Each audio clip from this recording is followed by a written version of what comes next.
علی Abbasi talk سننے والوں کو علی عباسی کا سلام۔ دوستوں، امید کرتا ہوں آپ سب خیریت سے ہوں گے، جہاں رہیں خوش رہیں۔ بڑھتے ہیں کہانی کی طرف۔ ایک دن میری شریک حیات نے مجھ سے ایک عجیب سا شکوہ کیا۔ کہنے لگی کہ آپ بڑے ظالم ہیں، ہماری شادی کو آج 8-9 سال گزر گئے، لیکن آپ نے مجھے کبھی میکے میں رات نہیں گزارنے دی۔ بندے نے حیران ہو کے جواب دیا کہ بھلی ماں سے ہم نے وہاں رہنے کو کہاں منع کیا، جائیں اور جتنا دل کہے وہاں رہیں۔ وہ خوش ہو کے بولی ٹھیک ہے، اگلے 2 دن میں میکے میں ہی رہوں گی، لیکن آپ کا ناشتہ اور آفس کی تیاری، دوپہر اور رات کا کھانا کون بنا دے گا؟ بندے نے جواب دیا کہ آپ کو پتہ ہے میں ہر طرح کا کھانا بنانے میں ماہر ہوں، کپڑے خود بھی دھو لیتا ہوں اور پریس بھی کر لیتا ہوں۔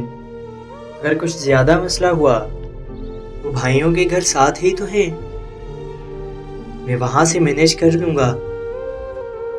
آپ ریلیکس رہیں اور سکون سے میکے جائیں۔ بیوی نے کہا چلیں ٹھیک ہے۔ کچھ ضروری ہدایات کے بعد وہ میکے چلی گئی۔ یاد رہے میرے سسرال کے گھر کا فاصلہ آدھے کلومیٹر سے بھی کم ہے۔ رات گزر گئی اور صبح کی نماز پڑھنے کے بعد میرا واک کرنا میری زندگی کے معمول میں شامل ہے۔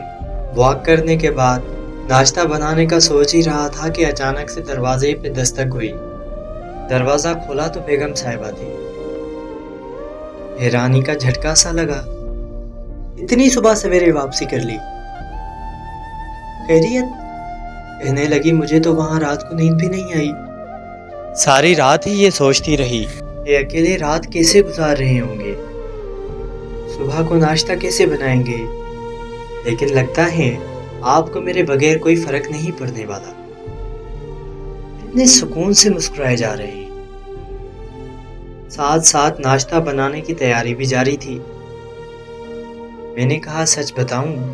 وہ بولی ہاں بتائیں۔ میں نے کہا نیند تو مجھے بھی نہیں آئی۔